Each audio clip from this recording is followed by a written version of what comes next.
I'm muted. All right, my computer would not allow me to unmute, so here we go. Let's do a trial again. Finally, I've been able to unmute myself. I've been sitting here trying to get the settings to work. So welcome to yet another episode of the EQ Lunch and Learn. My name is Mucha Mlingo and I am your host.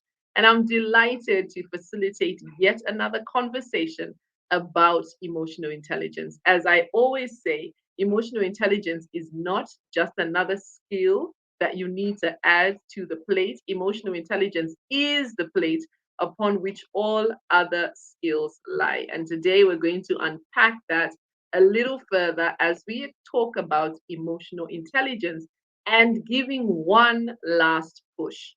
Are you ready as we enter into the final stretch of the year? Are you ready to make this last quarter your most successful yet, however you define success? At this time, as we wind down September, my birth month, it's a perfect time to regroup, re energize, and refocus your goals.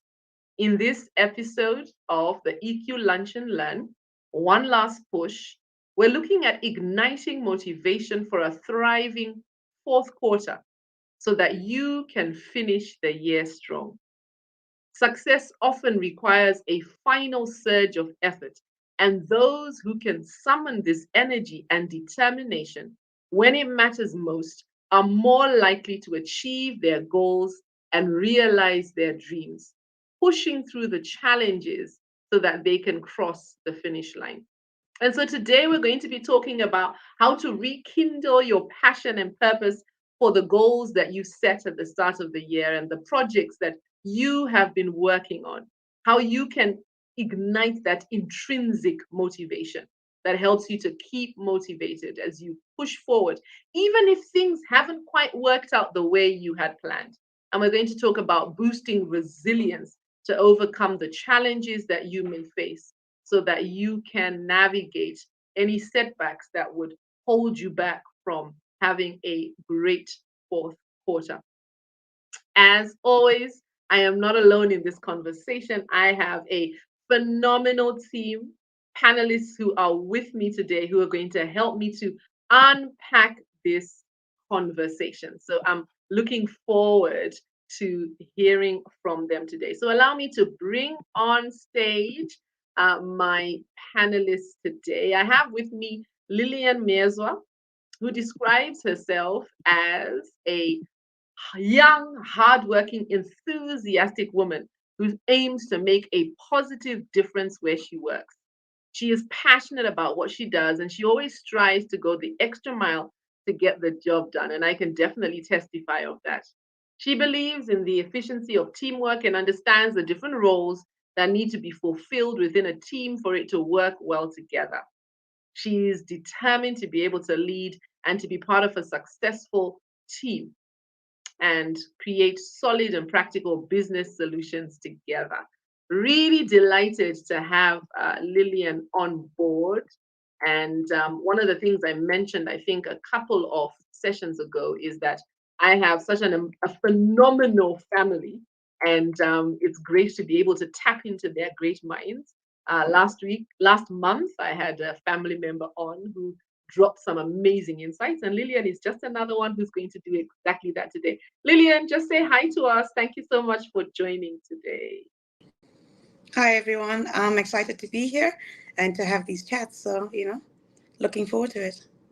Thank you. Thank you very much, Lillian. If you want to connect with Lillian, you can connect with her on LinkedIn and you can learn more about her and what she does. Natasha Saisi is someone that I have been working with for a while now, and she is a seasoned professional with an extensive track record in operations, marketing, communications, and customer service.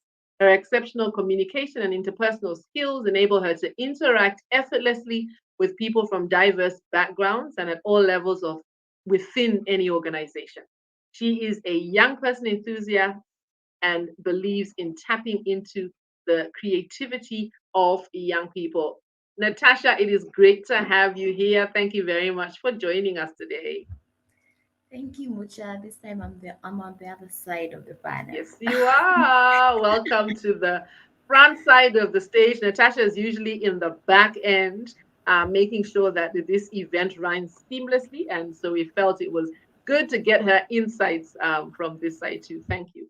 And as always, there must be a gentleman in the mix. So allow me to introduce Robert. I don't know if he's now the rose among thorns as the one gentleman with us today. But Robert is a transformational speaker, an author, and an ACCA qualified accountant. He helps people who feel stuck in their career or life journey to break away from the norm and find new paths that reveal their true value. He focuses on dismantling the line between licensed professionals and the creative world. He's the CEO of Smith Consultancy and champions for the support and development of SMEs and chairs the ACCA Kenya SME Member Forum. So, really happy to have you again, Rob. Thank you very much for honoring our invitation today. Thank you so much for having me, Mucha, and I'm happy to be here on the panel. I'm the opposite of Natasha. I wish I was on the other side because this topic is so relevant even for me. Well, as always, I think we don't just give the insights, I think we also learn from each other. So I'm sure there will be learning here. So, welcome to this conversation. Thank you very much for joining. It's great as always. And I know that, as I always say, there will be some amazing insights dropped here. And so please have your pen and notepad ready. A shout out to those who are already in the house and who have said hi. Margaret, thank you very much for noticing the sound challenges. I was really struggling with my laptop and I'm busy telling my kids here in the background that, guys, I can't connect. So, yes, I'm glad that we are sorted. Welcome, Margaret. It's great to have you here. Minkrasi, thank you for joining us once again. Great to have you here. Irene is here for the push. Irene, it's great to have you online. Thank you very much for joining us. I want to start with a question that I'm going to ask to all of you. And Robert, I'm going to start with you as I brought you on last. One last push. What exactly does that phrase mean to you personally? And could you share a personal experience where you've had to give that final push in order to achieve a goal? Robert, over to you. All right, one last push. For me, one last push signifies that you're just at the edge of victory, but you're feeling gassed out. You're feeling like you can't do this anymore. One last push for me talks about kind of digging deep. You're going to your reserve tank. You're going to your reserve energy to make that last push. If you want to call it the opposite of the straw that broke the camel's back, sort of, but now we're not breaking any camel's back. It's that last push that gets you, over the top. And it might seem insignificant. It might seem not really worth the effort, but it's that one last push that makes the big difference. That's what it means to me. Fantastic. Can you share an experience, maybe something recent, a quick experience where you've actually had to push yourself over the finish line? Yeah, let me use something that's very um, relatable, I guess, to most people. I'll use the concept of exercise. You're in an exercise session, and I think people can relate to this because it's all about you. You said maybe you want to run 10 kilometers, right? That last kilometer, between the ninth and 10th kilometer is that last push. For me, I deal with this weekly when I'm in the gym. So you set a target and you just have to make that one last push. And I really think I can't make it. But my coach is there to support me. My fellow trainers are there to support me, and they say just make one last push. And my trainer tells me that one last push is what gives the muscle that endurance and that strength to grow. Yeah. Fantastic. Thank you. I think many of us can relate, whichever type of exercise we utilize, whether it's in the gym or walking or running. Indeed, you often have to really push yourself to get across the finish line. Lillian, can I come to you? How would you describe this idea of one last push? Yeah. And can you share an example? Yeah, sure. I think I'm not sure if everyone's seen that little cartoon where there's this guy who's digging for diamonds, and he's digging and digging and digging and almost kind of gives up just before he gets to the diamond and kind of stops. And for me, that final push is finding within yourself to kind of dig and continue to get to the diamond that you've been looking for. I mean, sometimes we put so much effort into doing all this work and we give up just before we're about to be rewarded. And that last push is kind of, turning around and be like, I put in so much effort, let me just continue going, because then all the effort you've kind of put in before is almost like, did I waste my time? So you almost want to give yourself that last push to kind of get to the reward you've been looking for. Um, and for me, the example I can give is, when I was looking for a new job many years ago, and I'd been doing application after application after application and getting rejections. Nothing was happening. And I don't know if any of you have been doing job applications in the recent past, but they ask for everything bar your a drop, understanding like your blood type. They want all the information, and you're going through all this stuff, and one application takes a long time, and then you get a rejection. And I think for me, that final push is actually the job that I then got, which happened to be then my dream job, and I didn't give up. And I just want to to what Rob was saying around exercise, that last rep that you don't want to do is usually the rep that counts. So that final push for me is the part that counts. Yeah. I love that. I really like that. The last rep is the one that counts. The last rep is the one that counts. And it is the one that pushes you and accelerates you over the finish line. So thank you very much for sharing. Natasha, same question to Yeah. you. So to me, the last push is the last sweat. Like you've been working, you've been sweating and sweating, but now that last one, that last drop of sweat, that signifies to me the last, that it signifies to me that last push, because you will remember where you started from, and the journey you've gone through, and now you're here, you can see the finishing line, and you're like, I just have to give one more stride and I'm there. So to me, that's the last push. And I can give like an example of these athletes when they run, that one last lap is usually so phenomenal, as where they get the strength, we don't know, but how they push through, I really just can't, I don't even have the right words to explain it. Yeah, so to me, that's what represents the last push to me. Fantastic. Thank you. Thank you very much for sharing, Natasha. Yeah, Hi, Mucha. Janet. Yes, Robert, go ahead. Yeah, I mean, if I was to sum it up in a more fine-tuned way, one last push is where the transformation happens. All that you've done before, I wouldn't say it doesn't count, but that one last push is what takes you to become the new person or to develop something new. So, like what Lillian said, that one last push is what transformed her into her dream job. So you can't, that one last push, you can't focus on everything that you've put in before. You can't say that it's sunk cost. It's what has prepared you to make the last push. The whole essence is getting to the last push so you can get transformed. 100%. Thank you. Thank you very much for that. Janet, it's great to have you online. Thank you very much for joining us. And Theonest, it's also great to have you online. Thank you for joining us. Share with us, what's one last push for you? Share in the comments. What is one last push for you? I think you've heard from my esteemed guest that one last push is really just that juice that gets you over the finish line. And often that final push is the deciding push. And as Lillian says, you can stop just before you hit gold, before you get to that breakthrough that you've been waiting for. Natasha, let me stay with you. In moments of adversity or when you're facing obstacles, how do you find that inner motivation and inner strength to push through and keep going? Where does that one last push come from?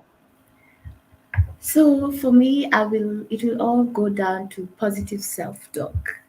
Like I'll tell myself that if you remember where you're from and where you are now, you will be able to push through this small obstacle, or you'll be able to reach that certain goal that you've set. So for me, it is positive self-talk, and also when I visualize success, like when I visualize, oh my God, this is what I'm going to get, I will somehow get the courage to push through and to make it happen for the greater good. Yeah. Thank you, thank you very much for sharing. It's really important that we are mindful of how we talk to ourselves, especially as we are at that finish line. And Robert, you've written a book about creativity. So, how can strengthening our creative juices help us to maintain that motivation that Natasha is talking about, that ability to push yourself internally? How can creativity possibly help us to do that?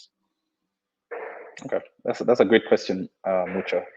When we look at motivation, we're usually looking at finding the ability to do something you otherwise don't feel that you want to do or Mm, able to do. mm, So mm, motivation speaks a lot to our emotional state. You're looking to push yourself or to do something that you don't feel that you have the capacity to do or the ability to do. And creativity, I wrote the book because a lot of people misunderstand creativity. Creativity is not about just an artistic expression, playing a musical instrument, but creativity is about just creating something new, something that's novel, and something that's useful. That's the binary definition we use for creativity, something that's new and useful. So finding a way to teach people about emotional intelligence in a unique way, that is being creative. And so we all have the ability to be creative. For me, creativity is what I call an identity extractor. Creativity is so highly personal is that when you express your ideas, you are really revealing your identity. Our ideas are a reflection of identity. So creativity gives us that motivation. It gives us there's nothing else in this world that can motivate you more than feeling relevant, feeling that you have something of value. So when it comes to creativity, when you exercise your creativity, you realize, wait, I actually do have ideas. I can actually think. I can actually come up with suggestions. I have input. I have value. That can really serve as a good motivation to make a last push, to go through obstacles and to go to different things. So finding that time to be creative. And creativity is not something you necessarily practice. It's something that it's innate in us. What we do, we practice not to be creative. Let me explain that. If you just give yourself room and space, you will become creative. Give yourself space to think, to sleep on it, to rest, to not to be judgmental, and like what Natasha said, give yourself positive self-talk. You will naturally become creative. That's why they say go to nature, you'll become creative. Take a shower, go by some kind of water source, you'll become creative. So creativity helps us to bring out our ideas. And when our ideas come to life, there's no greater feeling knowing that, wow, like I came up with that, I did that. That's one of the biggest motivators, sometimes more bigger than remuneration, bigger than a promotion, bigger than awards, because you have actually brought something out through the connecting of the dots in your mind. I love that. Thank you. Thank you very much. And I like what you said about creativity, right? That if we give ourselves the space, we will be creative. I read somewhere that actually there's something about the shower that stimulates creativity. And I've noticed that I come up with some of my best ideas when I'm in the shower, if I give myself long enough in the shower. But too often we're in a rush, right? So you rush quickly, you shower, so you don't give yourself that space to be creative. And yet that creativity can really help us to remain motivated.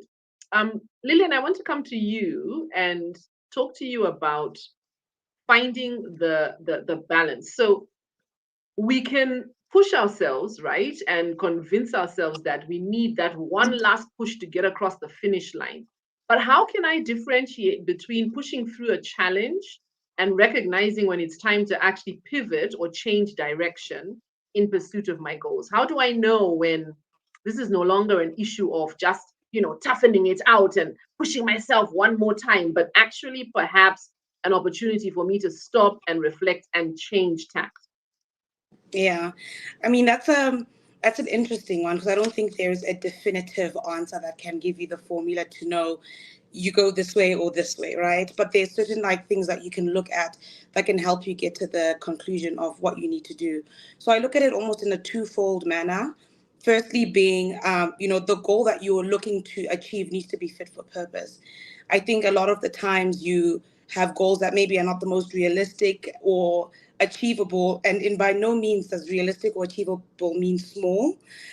Even if your dream is really big and wild and crazy, it still needs to be something that you can go for. And I think when you get to a stage where, you know, that goal is no longer fit for purpose, it's safe to say maybe it's something that for me to look at something different. It's time for me to kind of end it here.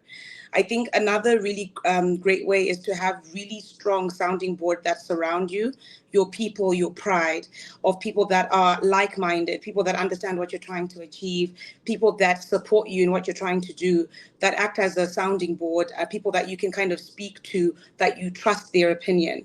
I think a lot of, having those people around you when you're going through those challenges to speak to are able to kind of advise you and guide you and give you perspective that maybe you haven't seen, that allow you to understand, actually, I'm just rerouting to my end destination. This is just a sub goal to the bigger goal that I'm kind of working towards, that I have to close this one and be creative, like Rob said, on how do I get around this challenge to get to where I'm actually trying to go, my end destination. So those are the two things that I kind of look into when I'm deciding. I like that. I really like that. I like that idea of having your tribe, right?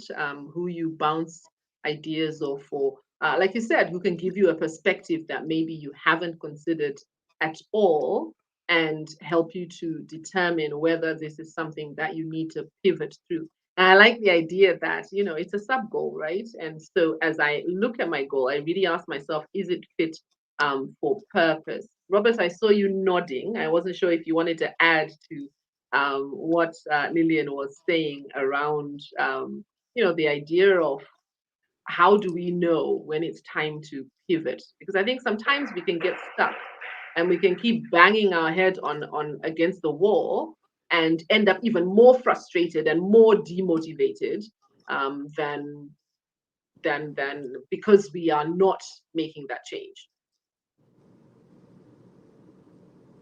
No? Okay. No worries. I can see some comments from our audience. Thank you very much. I asked you earlier to share Sure. what your idea. No, I didn't have Yes. anything really to add. I was just No nodding worries. with No what worries. Lillian was saying. Yeah.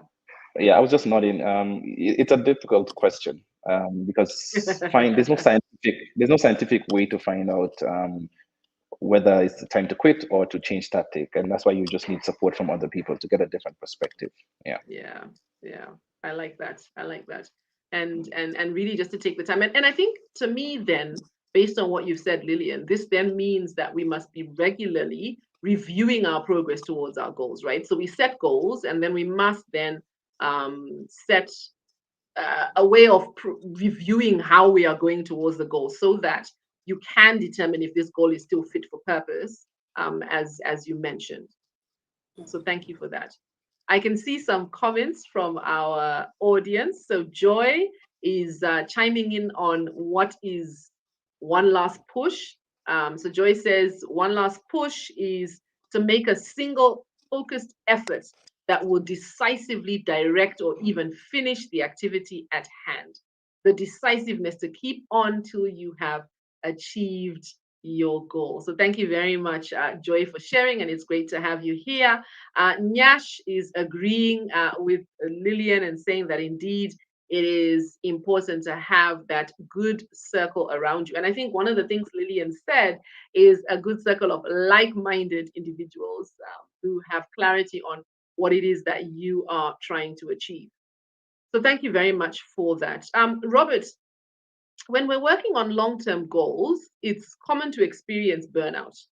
So how do we take care of ourselves? What are some self-practices or techniques that you can recommend that help us to recharge and stay motivated, so that we don't give up too soon, convincing ourselves that perhaps, I can't achieve that goal, or that goal wasn't fit for purpose?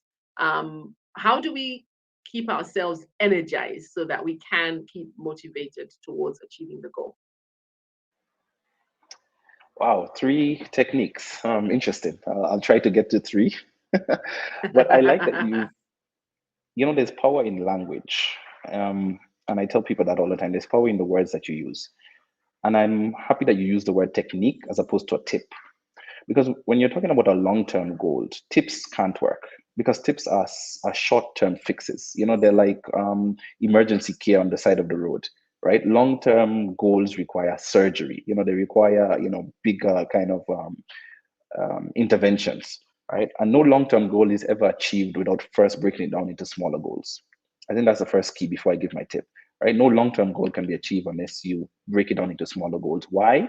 Because with a long-term goal, you're trying to anticipate the future, and all factors cannot be held constant.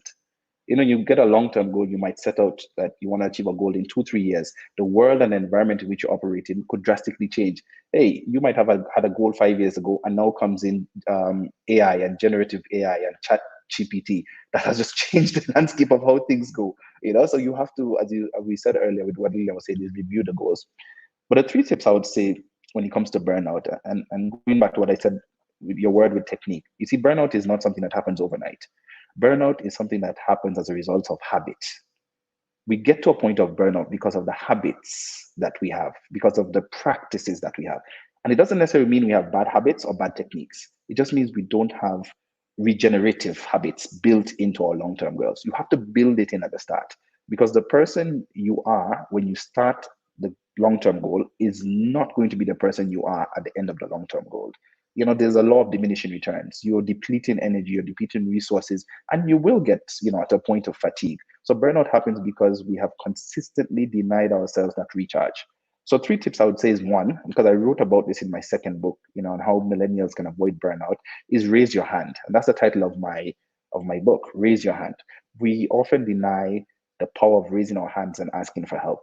When we set out on a long-term goal, we are so convinced we have all the skills, all the ability, all the knowledge, and all the energy. We miss that part. We think we have all the energy to achieve that long-term goal. So one thing that I do when I achieve a long-term goal is start asking myself, who do I need to reach out to when I get to a point of maybe close to burnout? You have to plan that before you need, ask yourself, before in this goal that I'm doing, who can support me along this goal? Who do I need to reach out to? Who can support me? Raise your hand and just ask for help. Because when you ask for help, there's this burden that gets lifted off of you that you're not the only one achieving this goal. A long-term goal cannot be achieved individually, whether it be in a family, in your career, in life, in the state. You cannot achieve a long-term goal in isolation. So I would say raise your hand, seek help, get support along the way. Number 2, it's the mantra of my life. Going back to what Lillian said earlier, break the long-term goal into smaller goals and do what I call MAMI, M-A-M-I. Make minor adjustments that will give you major improvements. You have to keep reviewing the goal because the landscape is constantly changing. You can't hold all factors constant. So make minor adjustment. Okay, so this chat GPT has come in. How can I leverage this? This can actually accelerate me to get to my long-term goal. That can help you avoid burnout because you will reduce the manual and all the energy that you have to put in it. I need to write content. Let me take time aside and ask for help on how I can use this generative AI to help me create content, get along to your long-term goal. And then lastly, the point I would say is take time to celebrate the wins. As you break the long-term goal, take time to celebrate the wins. And I think Natasha was talking about that earlier. Look back and celebrate what you've gone through. That gives you this sense of motivation, this sense of, all right, we've made progress. Because a long-term goal can be hard. It can be hard to convince yourself you're moving, and understanding as you're celebrating the wins, you understand the timelines and the milestones of the long-term goal. Some long-term goals, you won't get any progress in the first maybe 80% of it. Right? So you have to appreciate that this first part of my long-term goal, I'm not going to see much tangible results, but because I have my indicators, I know I'm making my way towards the long-term goal. And then when you get to that 80% point, pause, celebrate it, reconfigure yourself, readjust yourself, and then keep going. I love it. Thank you. Thank you very much, Robert. On your last point around celebration is so critical. And this is something that I have had to learn to do, to celebrate the milestone. I tend to be a very goal-oriented person. And so as soon as I achieve a goal or achieve a particular milestone, I'm on to the next one. And I don't take the time to stop and actually celebrate. And one of the things I've learned is the importance of stopping to celebrate. Celebration really does help us to remain motivated. And another thing I've learned is that when we have those milestones you talked about, right? Those sub goals that Lillian mentioned earlier, it allows you to celebrate along the way to the overall goal, right? Because as I achieve each sub goal, I can stop and celebrate. So celebration is really, really key. Can you share with us, Rob, if I can stay with you, and maybe I'll ask the same question to those who are tuned in online. What are some of the ways that you celebrate achieving the different milestones that you have set for yourself? So, Rob, how do you celebrate? And then to those online, in Krusty, Nash, Pionest, Joy, um, who else can I see online? Janet, Irene, share with us, what are some of the ways that you celebrate achieving your milestone? Margaret, please share. Yes, Rob. So how do you celebrate? I'll start by saying, Mucha, I want to celebrate you. You are an excellent moderator, because I actually set it up in that way, and I was expecting you to ask me that question. So I want to celebrate you for being an excellent moderator, for picking that up. One way in which I celebrate is actually writing it down in my journal. There's science that shows that actual handwriting, not typing, there's a particular neural pathway between our brains and our hands. When we write something down, it edges and has long-term impact in our memory. So when I write in my journal, it's a sort of a confession. It's sort of a proclamation. I'm shouting to myself. I'm shouting to myself that I have actually done this, because doing that also leaves a mark along the way. So when I get discouraged later down the line with a long-term goal, I can look back at what I wrote with my hands. And even if I don't physically look at it, my mind recalls that we wrote it. My mind recalls that we have trod this path before. That's one of the best ways in which I celebrate the wins. I write it down in my journal, and then I put it in my gratitude jar. I'll write a note and say, look, I'm grateful I got to this step. Step 1 or 2 to 3, step 2 to whatever. And I also celebrate even the failures along the way, Mucha. And I think that's key in the celebration, that, I celebrate that I learned from this experience. That's one of the key ways that I celebrate. I'm keen to hear how other people celebrate wins along the way. Yes. Lillian and Natasha, I'm coming to you. Natasha, you have not spoken in a while. How do you celebrate your wins? And then Lillian, I'll come to you. And I'm also keen to hear from the audience. How do you celebrate your win? Min Krasi says, yes, celebration helps us to know when we're heading in the right direction. So Min, how do you actually celebrate? Natasha, yes. What are your celebratory activities? So for me, a celebration activity is I'd actually take myself for a good meal. Do you know, like a nice meal? Eh? In Kiswahili we say kupea mwili shukrani. Means to give the body thanks for putting in the effort. So to me, that's how I celebrate, because I just take myself, I eat a good meal and then tell myself, good job. Yeah. I like that. I like that. To tell your body thanks. How powerful our languages are. Lillian, what do you do to celebrate? So I think need to also like explore a little bit more around how I actually celebrate, because I think I've never actually pinned it down to this is me celebrating. But the one thing that I can go to that I know that I do is with my tribe, the people around me, that know what I'm aiming for, what I'm trying to do, and just having a moment of reflection of, yo, we made it. I think is the kind of the small way I celebrate. But it's just interesting to know that this is a way to prevent burnout and things like that. So it's something that I actually need to go and dig deep into a little bit and actually make a conscious effort to celebrate the small wins and the big ones. Yeah. Thank you for that, Lillian. It's a lesson I'm definitely learning. It's something I've had to learn. And it's a lesson I have to remind myself, because the temptation is to just, focus on, okay, what's next? But it is great to take those moments, and it is resilience building. All right. So Joy says that she shares with her loved ones, and she rewards herself with either getaways or trips. I like it, Joy. Thank you very much for sharing. One of my biggest rewards is my spa date. I love going to the spa. And so I celebrate myself and for what I've achieved the month prior with my spa date, right? And I jealously guard that time when I go to the spa, and I switch off my phone and I am not available for that half a day. And the great thing is I've found a spa that has a nice little cafe attached to it. So after I've treated myself to the spa, I take myself for lunch. And again, like I said, no laptop, no phone, just completely unplugged for that morning. And I find that it really fuels me. In the months where I get so busy that I miss my spa date, I can feel it in my system that something is not quite right. So that is how I celebrate myself. So thank you very much for sharing. I would be keen to hear from more of you. How do you celebrate yourself? Please do share with us. How do you celebrate yourself when you have achieved the different milestones you've set?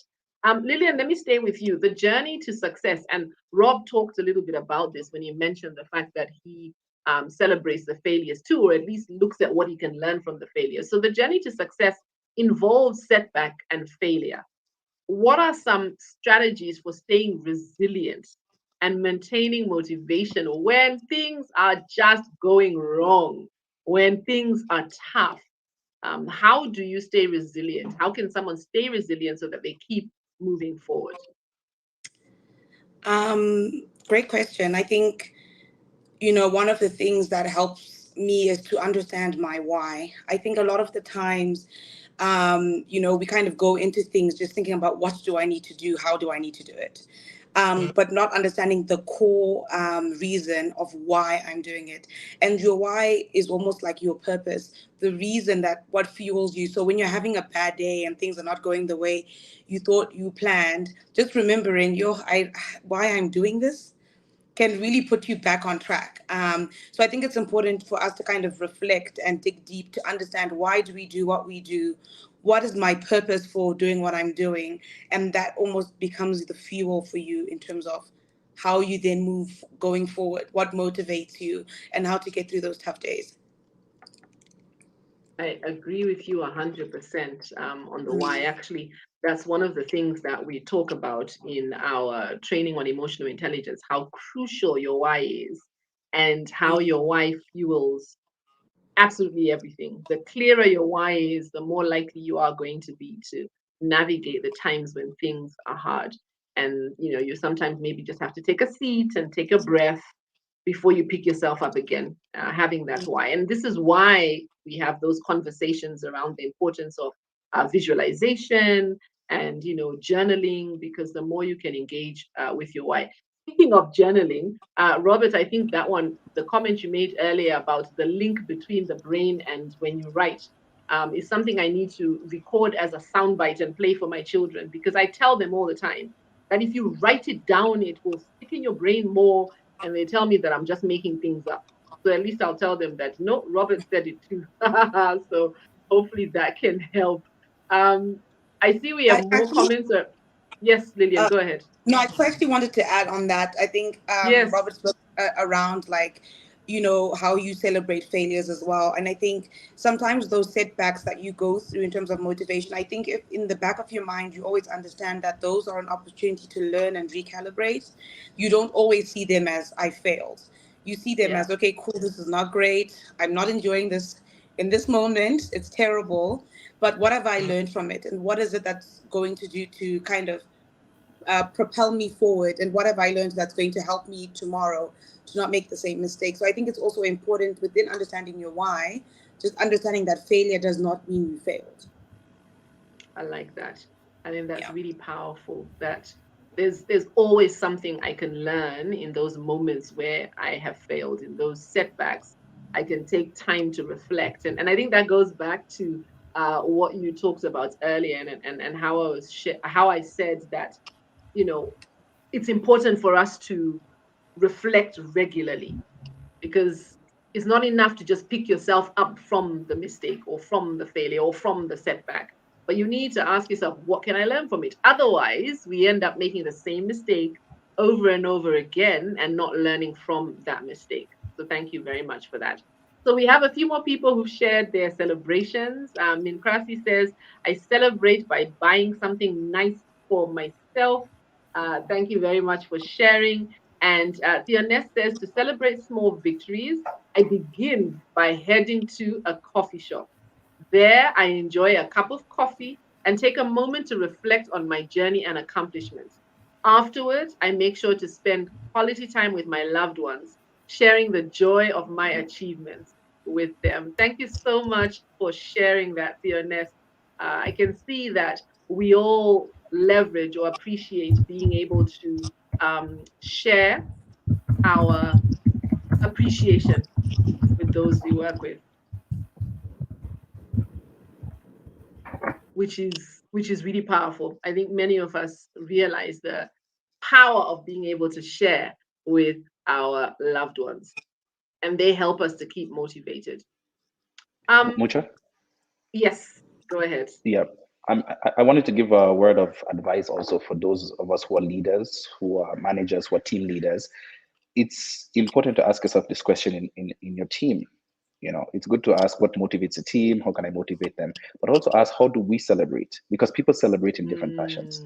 A lot of people I see like the coffee thing, but there's some team members who may not hit to them. So you want to find ways of also celebrating victories in your team that people can appreciate, on appreciating the diversity in the team. So maybe it's recording a video, it's a younger generation, maybe doing a TikTok about it or something, shouting about it, putting a post online. So it's important as leaders, we constantly ask ourselves is that how can we celebrate as a team, not for my benefit, but for the team's benefit, so that they feel appreciated. So it's not just about taking them for lunch all the time.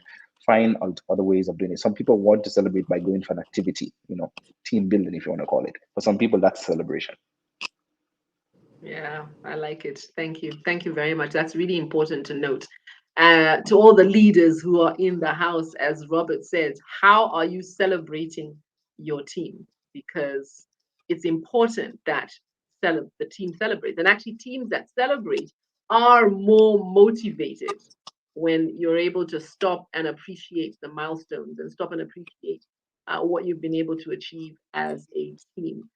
Maybe we can also ask the audience here, what is maybe the greatest way that you've celebrated as a team? So if you are in a team, what is one of the way that you've celebrated as a team that's really, really motivated you even further? So what's the one thing your leader has done that has really sparked motivation in you as a result of that celebration? We're talking about how we can stay motivated. We started on this journey and talked about that one last push.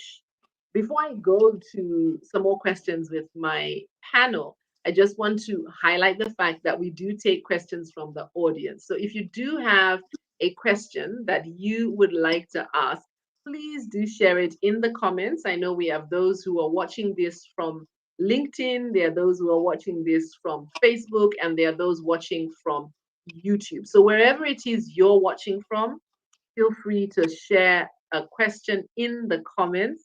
And you can ask your question to a specific panelist if you like. Perhaps there's someone you want to ask a specific question around this conversation about motivation.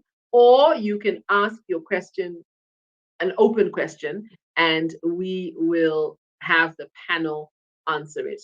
So do share whatever questions you may have. To my panel, I want to ask all of you about growth mindset. And I'm going to come to each of you in turn. So we understand a growth mindset is a mindset that views challenges as opportunities. But sometimes it's not as easy to do in practice, right? So how can I strengthen this growth mindset? We've talked about the fact that, yes, I've come across a challenge, I've failed, I've had a setback, and I'm maybe flat on my feet. I've fallen down flat, and I want to pick myself up. How do I build this growth mindset? This idea that challenges are an opportunity for growth and transformation. Both you, Lillian, and you, Robert, have talked about this. So how can I actually do this in practice? Natasha, I'm going to come to you first, and then I'll come to Lillian and Robert, who mentioned this. But how do I develop this growth mindset? Is it a skill? Is it something I can develop if it doesn't come naturally? Natasha, over to you.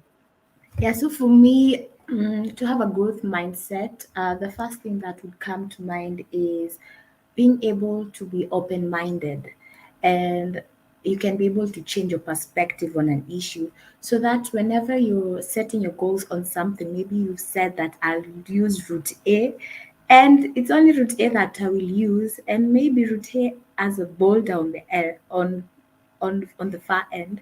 So you should have an open mind, an open mindset. And also another thing that also just coming to mind is how cultivate curiosity. You should know, what if I do this, what would be the end result. This way it helps you to learn more while in the process of achieving your goals. It will also help you to get new ideas, and also it may help you even shorten the process of achieving your goal. So to me is having open-minded and being curious will be key in developing a growth mindset. Yeah. Fantastic. Thank you. Thank you very much for sharing that. Lillian, over to you. What are your thoughts? Yeah, I'd like to just echo on some of the things that Natasha did say. I think if we had GPS to kind of reach our goals, the GPS will always say rerouting. It will never be the path you started on is the path you're going to finish on. There's going to be a lot of things that come up, challenges that you face. The boulder, there's going to be a pothole for some of us. In the different countries here, we have lots of potholes. Your GPS will always reroute, and I think just being open to understand that the path to get one to a destination is not one. There's many ways to kill a cat, right? And being open to that, I think, will allow you the ability to kind of be, have that growth mindset and be open to, okay, cool, it's not working this way. And again, like Robert said, the creative way. How do I have solutions that I'm going to put in place to kind of get around this boulder, to kind of get through this pothole? So it's just, I think it is really great if you can just have that mindset from the beginning that your GPS will always be rerouting to get to your end destination. I really love that. I love that analogy, that idea of rerouting. Robert, what are your thoughts? Wow, Mucha. Your question reminds me of a game show I used to like watching, Who Wants to Be a Millionaire? And when the contestant is asked a question, he has 3 lifelines. He can phone a friend, ask the audience, and something else I can't remember. I think I'm in that position. This is a very difficult question. Kudos to Lillian and Natasha.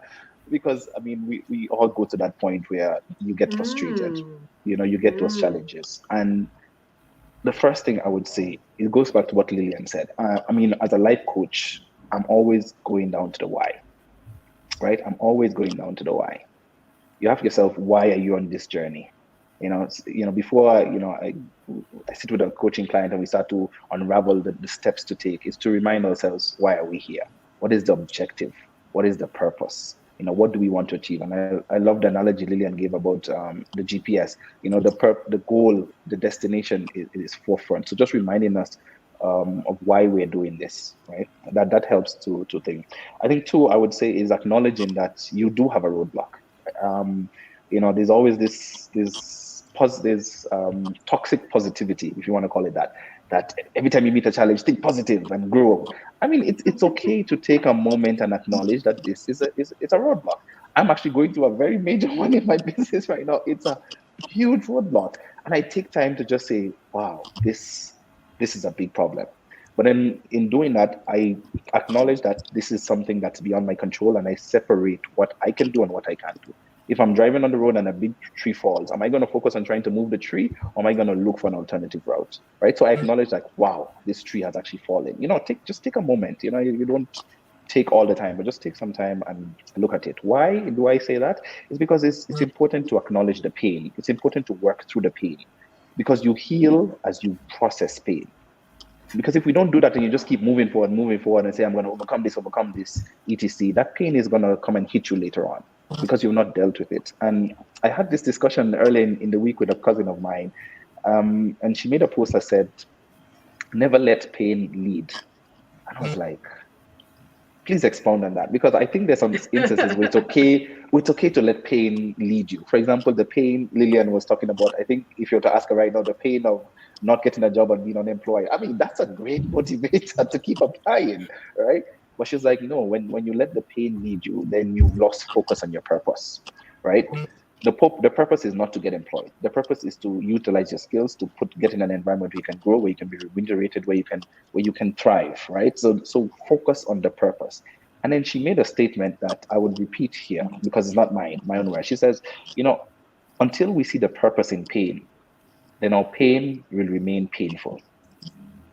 And I was just stuck.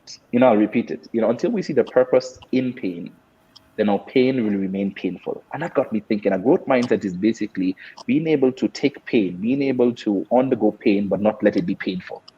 I go back to my scenario of the gym and the exercise, that last rep. You make that last push. The whole reason why you're making that last push is so that you work through the pain so that the pain does not become painful anymore. So that you learn to work through it. You learn to develop that growth mindset. So it's acknowledging that there is a roadblock, but trying to work through it. Because pain is just a signal for change, right? But we often get the wrong message. When we experience pain or failure, pain or whatever, it's a signal to change, but not necessarily to change the situation, to change us. And that's where the growth mindset comes. You can't change unless you are willing to learn, because everything we know, we have learned. And everything you know will never be enough to get you where you want to be. You have to keep learning, unlearning, and relearning. I love that. I think that you have all shared some really, really key insights around the idea of developing a growth mindset. I love thinking about being curious as I navigate the different circumstances that I'm navigating. I like the idea of thinking of rerouting the GPS and recognizing that it's okay to pivot. Actually, pivoting is a critical part of achieving the goal. And as I pivot, then I just need to reroute and think through how do I ultimately get to where I'm going. And then that last point around the why and the importance of having the clarity of the why, because that helps us to navigate the pain as we find ourselves in those situations where we're dealing with what is a challenge to us. Remember, if you have a question, my panel here are fabulous and they will answer the question you have. I'm looking at the time and thinking, oh my goodness, the time is flying by, but we have time for any questions that you may have. So if you have any questions, now is the time to share them in the comments and we will get to them. As I said, you can share your question specifically to someone or you can just make it an open question and then my panel will answer. I think I will ask a question. And Robert, I'm going to kick off with a question. I see that you have shared the question already. So I will share it here. I was going to ask a question, but we'll come to mine. Let's answer the next questions first. How can young Africans succeed in a region where nepotism is prevalent, even if they are well educated but face limited opportunities? What strategies can they employ to address the challenge of nepotism effectively? Wow, that is a question and a half. I think it's one that's got my kind of thinking, that's a really good question. Fairness, you are making us earn our time right here. And so I will invite any of the panel who feel that they would like to respond to that to respond. I think this is definitely a challenge that we have on the African continent, and perhaps just looking at the question in the context of our theme today, which is about motivation and staying motivated and giving that one last push. So, Theonest, maybe I'll adapt your question a little. I hope you don't mind, but just thinking about this in remaining motivated, even though it appears that those who are getting ahead are getting ahead as a result of nepotism. And so you're not getting the opportunity to get started. Rob, I know you have a passion for youth and you do a lot of work across the continent. Maybe let me come to you on this one. Share your thoughts. your reflections as you look at the question. I know it's a bit of a tough one from Theonest. I wish we had a magic wand that we could wave that would just make it go away. But what are your thoughts on this question? All right. I think I lost network. You can't hear me. This will be a perfect time for my connection to start For a giving me some minute, I issues. didn't get that. For a minute, I didn't get that. I was like, huh? No, I can hear you clearly.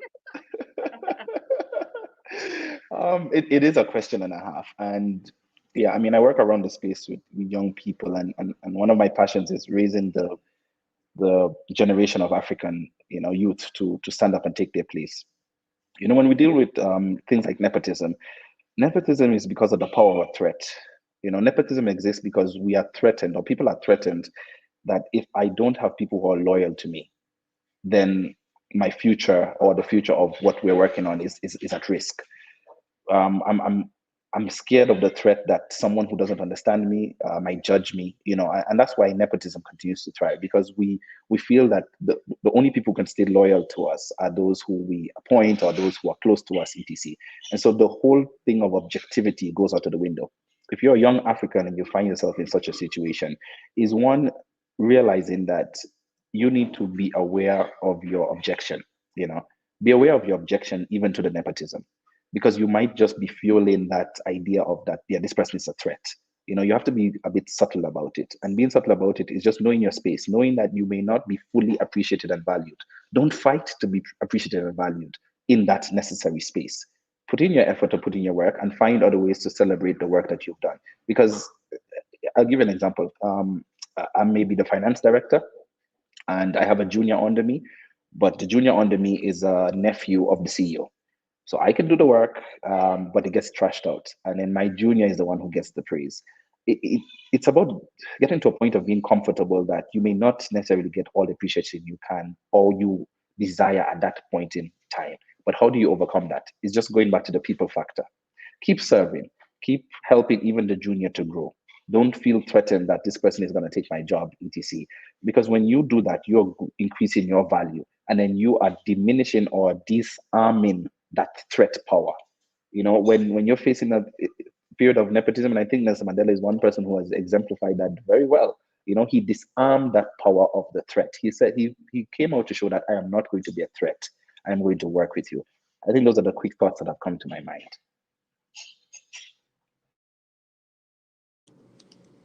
Thank you. Yes, Lillian. That's a hard question. Just as a side note, it's trying to solve world peace on this call, but it's a tough question, but yes. and interesting. And I just think that when it comes to nepotism, I think a lot of things that we need to look at for ourselves is to be able to tap into our actual circle of influence. I think if you were to stand as a person and almost put circles around you, you've got certain circles of influence, and there's certain things that sometimes you may not have full power or authority over, and all you can do is to do the things that are within your influence. So similar to what Rob said, around, okay, there's nepotism and someone's getting the praise, to not fight it with negativity, but figure out okay, how do I make myself valuable within this space? Because that's what is within your circle of influence. I think another issue that we do face is when you're in these environments of nepotism, if at any stage you make it, what usually happens is we continue the cycle of nepotism as opposed to breaking it. So when I'm in the cycle and I've managed to, show my, my worth within the organization, as soon as I get that, I'm bringing in my cousin and my brother. I'm already now continuing that cycle, as opposed to being okay, cool, we need to break the cycle and get to a space where I can elevate other like-minded young Black people, or, young females, or young, whoever you're trying to kind of elevate without it being within nepotism. So I think it starts with our circle of influence and what we can do ourselves before we try and step and, influence things that are beyond our control, and then not repeating that cycle. I really like that, the idea of not repeating the cycle. And thanks to both of you. As you said, Lillian, we are solving world peace. That was a tough question. And Theonest says, thank you very much for the answer. I love the idea of working with what you can work with, right? And this is something we talk about a lot around, emotional intelligence is recognizing what is in your circle of control, what is in your circle of influence, and what are some things that you just need to let go because you are not going to be able to change them. And how do you work around that? I think that's really, really critical. And then I really like the point that was made around just making yourself invaluable, right? So, yes, it's true. Someone may bring in their nephew, but if you are an invaluable resource, they recognize how important it is for you to be on that team. And then I think the last point for me, and this is something I'm always sharing, I know it may sound like a trite point, especially in an African continent where it's not so easy to find a job. But I think that when you do showcase your value, you actually set yourself up to be able to move into a space that appreciates you for who you are. And so don't ever get stuck in a place where, you are not being valued, you're being overlooked, and feel as though you have no other option. I think it's great to leverage the different places where we are as a stepping stone to a place that does value you, to a place where you will, be looked at as an invaluable member of the team and rewarded accordingly. And I think that we need to be brave enough and bold enough to sometimes recognize that the spaces where we are not our spaces. They are not the spaces where, we were designed to be. And we can use those spaces as a stepping stone, but they should not be a landing pad. We have another question here. Wildest dreams. Sometimes losing motivation to keep pushing is because of imposter syndrome. How do you deal with this? Natasha, I see you nodding. So let me come to you. How do you deal with this? If, because sometimes, yeah, you are not motivated because you just really don't think that you can. You don't think that you have the power to. How do you deal with that? So this one I'm going to talk as basically like a millennial, because we can look at someone and be like, I want to do, I want to be like this person, so I will follow what this person does, and in between you'll get to lose yourself. So what comes to mind is being self-aware about yourself, your situation you're in, and also the environment in general. For let's say for an example, there is type A, let's say, comes from a wealthy background and has gone to the best schools, had it easy. Then there is you who's not so from a wealthy background. So that's the the way they reach their goal is very different from you. So being self-aware of your situation is key, and it's something I would emphasize, especially right now with the whole Instagram and LinkedIn. You know, the way LinkedIn will tell you has been promoted to those big jobs. Yes. And then you see Yeah. someone has 5 years experience, and then you're like, but we're the same age as this person. But just being self-aware. And also another thing that comes to mind is practicing positive self-talk. That will help you not to be so hard on yourself whenever you, let's say, go off balance or you lose track of where you are. Positive self-talk will always remind you that you can do this. If you push on, you'll still be there, and it's you versus you. So you will still reach the end goal, whether it's you A or you B. So for me, that's what comes to mind: being self-aware of your environment and being positive towards yourself, even when you have minor setbacks. Yeah. I like that. Thank you very much. Robert, Lillian, your thoughts on this question? Natasha answered it so perfectly because we lose ourselves. We really lose ourselves. I think the brief thing I'll add for Wildest Dreams is my mentor, Dr. Vincent Ogutu, the Vice Chancellor of Strathmore University. He told me something that the deepest form of motivation is meaning, right? The deepest form of motivation is meaning. When you have meaning as to, it goes back to your why. When you're understanding why you're doing something, right? Why does this matter so much? You you kind of put secondary if you have the ability. You need to get this done. And sometimes we focus too much on trying to stay motivated, right? And it's I would say a wrong use of energy as a life coach, right? It's about deciding that you want to get this done. At some point, you have to make a decision. And, a decision is about, I say that decision is a position you take before it becomes, anything else, right? It's a position you take, right? You sometimes say, oh, I need to have this in order so that I can decide, or I can be ready. Being ready is a decision. You have to make a decision. It's a position you take before it becomes anything else, right? So decide that this is something that I need to get done, right? This is something I need to get done. And if you can't find the motivation, how do you still keep going forward?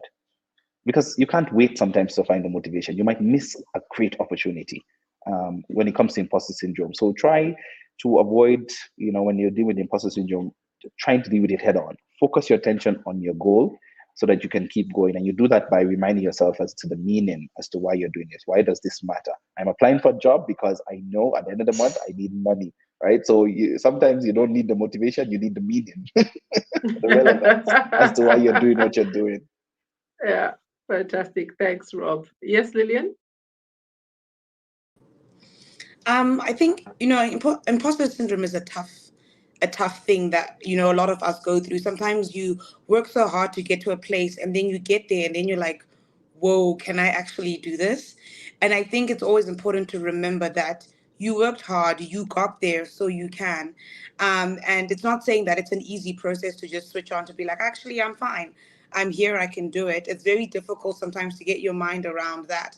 But understanding the journey it took for you to get from point A to point B, and you are at point B where you knew you were going to get, you need to then, in that space, be able to believe in your ability to accomplish, to do, to perform the tasks that are at hand. And I think that just that general mindset allows you to navigate when you're feeling a bit demotivated, thinking, I don't deserve this, and knowing that you do. I really like that. Thank you very much, Lillian. I think, as you mentioned, imposter syndrome is something that many struggle with, and it's something that I've talked about a number of times. And to your point, Lillian, I highlight that I have learned when I am struck with imposter syndrome to look at the evidence, because the truth is imposter syndrome is a lie, right? So I tell myself to look at the evidence.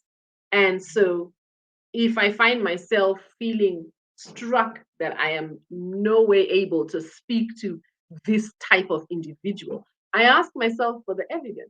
Have I spoken to this kind of individual before? Have I done it successfully? And so the more I can rationalize and rationally outline what I have been able to do, it helps me to remember, as Lillian says, that I've done it in the past. And if I've done it in the past, I am able to do it again. Not easy to do, definitely, but this is a great way to handle imposter syndrome. It's also important to recognize that our emotions have a tendency to hijack us. Our emotions are powerful enough to override rational thinking. And so, in that moment of emotional hijack, you need to bring your thoughts back to bear. You need to highlight what is the objective truth. Because in that moment, what you are thinking, what you are believing isn't necessarily the objective truth. It could be a version of truth, or it could be a lie entirely. And so you need to interrogate that. Think calmly about what the truth is based on your past experience, as Lillian says, and that can help you to make a decision. So thank you very much for those amazing insights, both Fionest and Wildest Dreams say thank you for answering their questions. So thank you to everyone who's asked a question. Our time is sliding forward very quickly. So let me come to each of you and ask you, by way of a summary, right? We've talked about a lot of things, and ultimately our goal was to have a conversation about being able to motivate yourself internally. We started the conversation by highlighting how, as we go into this final quarter of the year, it is important to give ourselves that one last push so we can finish strong. Success, as I mentioned earlier, often requires that final surge in effort. And those who can summon this energy and determination when it matters most are more likely to achieve their goals and realize their dreams as they cross the finish line. So let me come to each of you, and this will be, in a way, your parting shot as you share. We're looking for some practical techniques, and I like what Rob said earlier, so I'll call them techniques.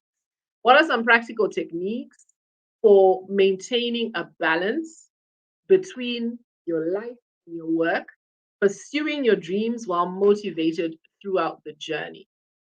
So, what are some practical techniques, maybe practical tips that you could share?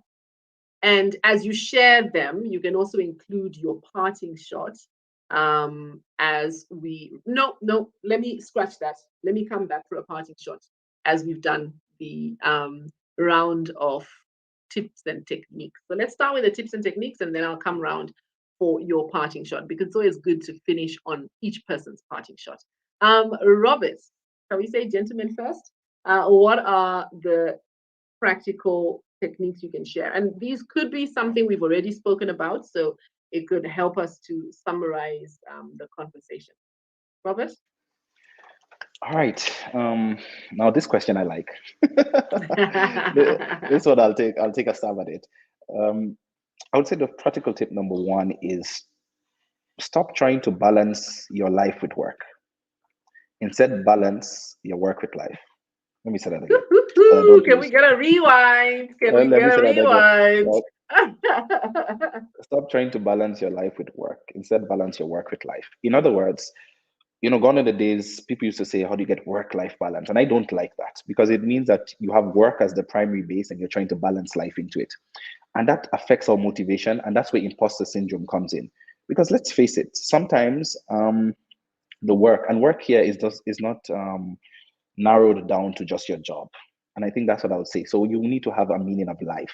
Let work be an extension and an expression of your life, right? Don't let your work define you. Don't let your position define you. I'm an accountant, right? So accountancy is what I do. It's not who I am. So I don't have to be a quiet person. I don't have to be a back office person. That's the work that I do, and that's what's the requirement of the job. But I am much more than my work. So that's one of the biggest tips, and I do that, and I had that challenge. That's why I'm saying that that's a practical technique. And when I did that work, and I did that work with my coach and everything, I came up with 3 core principles of my life. So no matter what I'm going to do, I'm going to find things outside of work that can help me express other parts of my life. Because there's no job in this world, no matter how much you love it, that can fully express yourself, which is why you find a lot of dissatisfied professionals. Great job, good money, good benefits, great accomplishments, awards left, right, and center, but still feel dissatisfied in life because you're trying to find the full meaning and the full expression of your life in work. So find things to do outside of work. It could be a hobby, it could be a creative expression. And that's why I champion creativity. So those are my 3 principles. 1, I champion creativity. Anything that I do, I find a way to champion creativity. Even if I can't do it in my work as accountancy, I'm going to find an outlet where I can champion creativity. I'll join a group, I'll travel, I'll do something where I can express my creativity. That's a critical technique for all of us, because I said creativity is an identity extractor, right? Number 2, I'm an ambassador of wellness. No matter what I do, I'm going to champion for wellness. Wellness is now where the balance comes in. That's self-care. For me, it's exercising, going to the gym. For you, it could be traveling. It could do something physical that promotes your health. That's one way of staying motivated. So you disconnect yourself from other things. Because here's the thing: when work doesn't work out well, or the job doesn't work out well, we tend to translate it into all aspects of our lives, and then we feel like a failure. And then, like what Natasha said, we lose ourselves. Imposter syndrome comes in. And then 3, pursue excellence. That's my 3rd pillar of my life. Don't pursue perfection. Pursue excellence. And that's why I say pursue it. You're not necessarily going to get there now. And I can admit and confess that I am a recovering procrastinator and a remedied perfectionist. A recovering procrastinator and a remedied perfectionist, right? I struggled with perfectionism, and that's something that can really demotivate us. So accept that life will have steps, it will have ups and downs. Pursue excellence. Don't pursue perfection, because nothing is meant to be done perfectly, but you can do it excellently. You try it, you learn from it, you go, and you keep going. Fantastic. Thank you very much for that, Robert. As one recovering procrastinator, is that what you call it? And Yeah, what and a was it? How remedied did you call it? And a re- remedied remedied perfectionist. perfectionist. Yes, Yes, I've as remedied one my to another. perfectionism by taking one Yes, step. Yeah. yes. As one to another.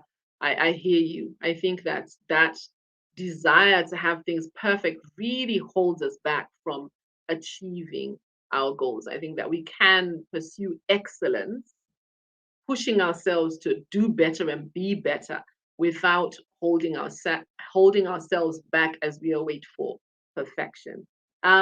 Natasha, what are your 3 tips? And then Lillian, I'll come to you.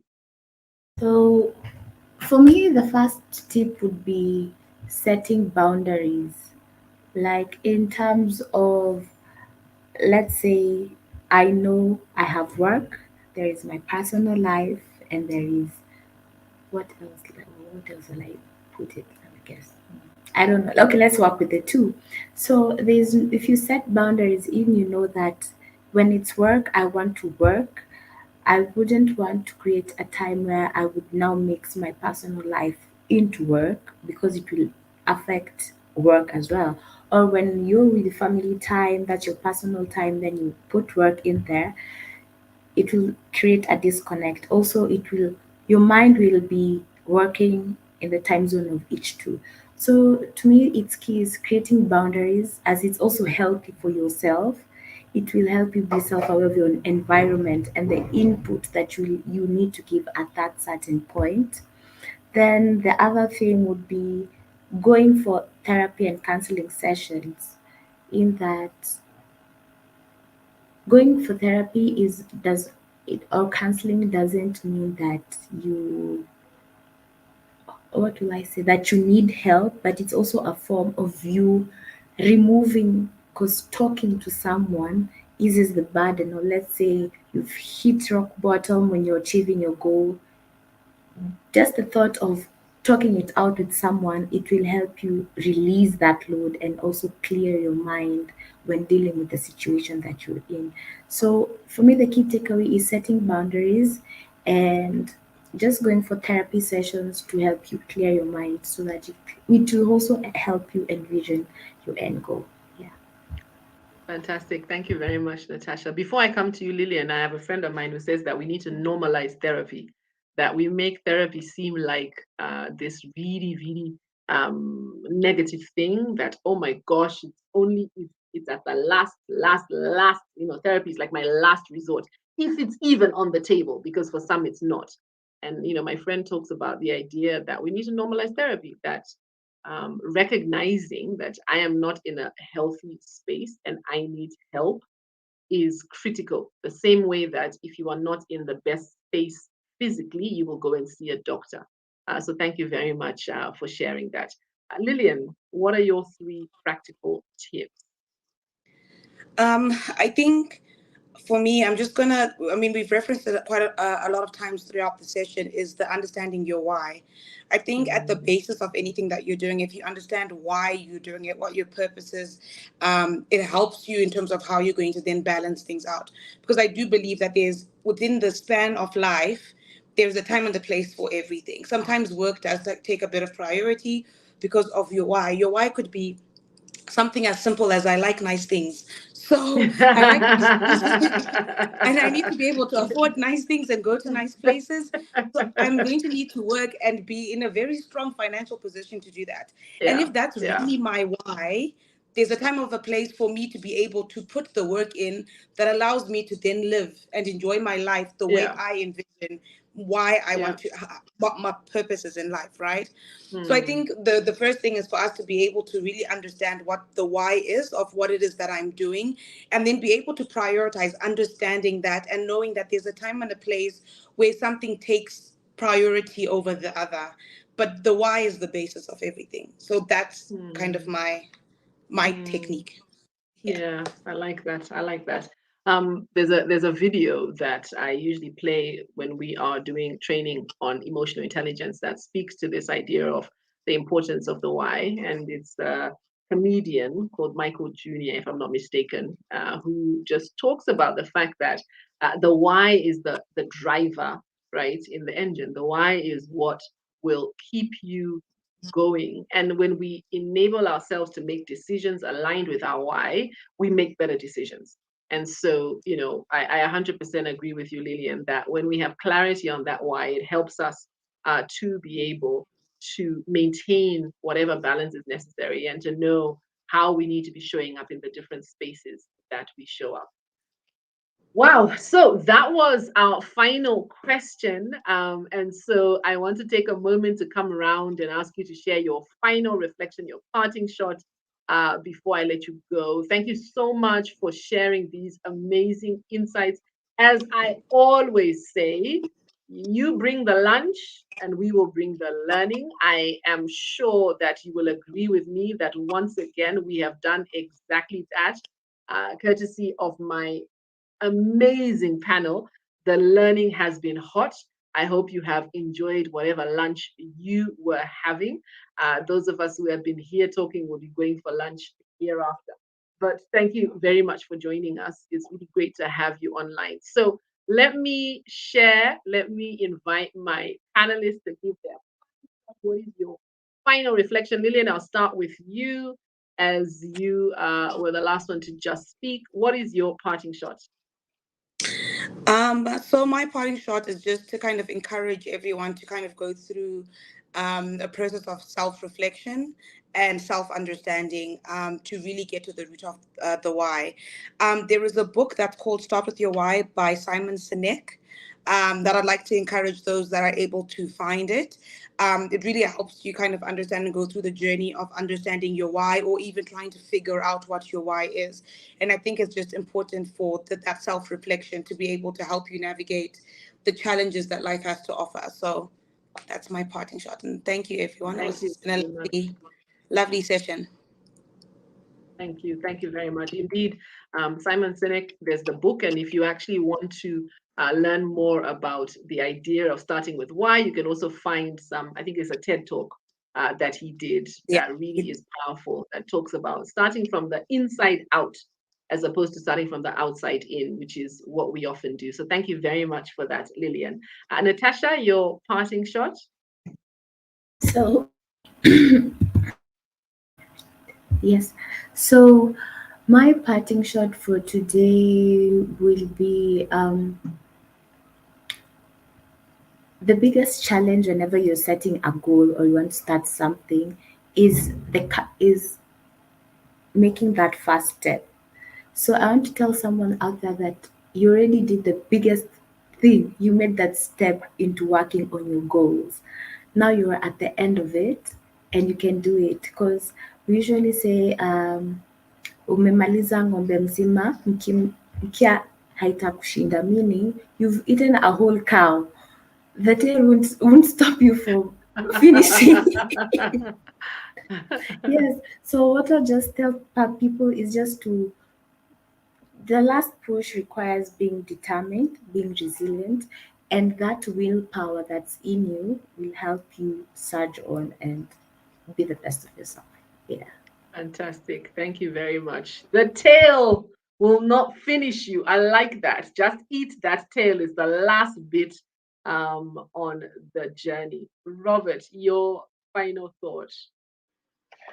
All right, thank you so much. Mine is similar to Lillian's. When we're looking at making the last push, is reflect and reevaluate. Right, we're usually first defeated in our minds and then in our hearts, which therefore means that we don't see the world as it is; we see the world as we are. Right, so our perception is our reality, and our reality becomes our perception. Reevaluate. Overcome that imposter syndrome, and really get a second opinion, an objective opinion. And in my partnership, which I feel moved to address mainly Gen Z's, Generation Z, where there's this thing in popular culture that the workplace is toxic. And it's because you've been defeated in your mind at first, and so you feel that the workplace is toxic. But if you get an objective view, it may not necessarily be toxic. It's just that you're being held to account. You've not shown up to work without communication. You've missed your deadlines, and pressure is being put on you. It's not necessarily a toxic workplace. I say it as an employer. Oftentimes we say the workplace is toxic. Is it really toxic? Or are you just being asked to be held accountable? You're asked to show up. You're asked to get help, learn. If you're gonna take on a task, you obviously may not know how to do it fully. So you have to make that push to ask for help. Raise your hand, ask for help. So just reevaluate things before you throw in the towel and say, look, this work environment is too toxic and I'm quitting. Give yourself that vote of confidence that you can make one last push and you will be transformed.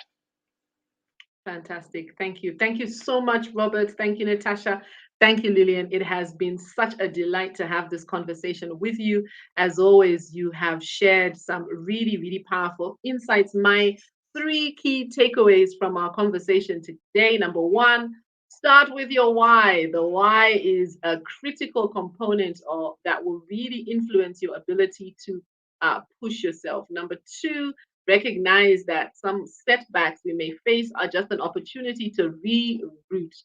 And so get into the habit of self-reflection and self-analysis to determine where you are and what changes you need to make. And then number 3, which wasn't a direct point shared by anyone, but a theme that I think, came through, at least for me, was extend grace to yourself. Extend grace to yourself and take care of yourself as you push.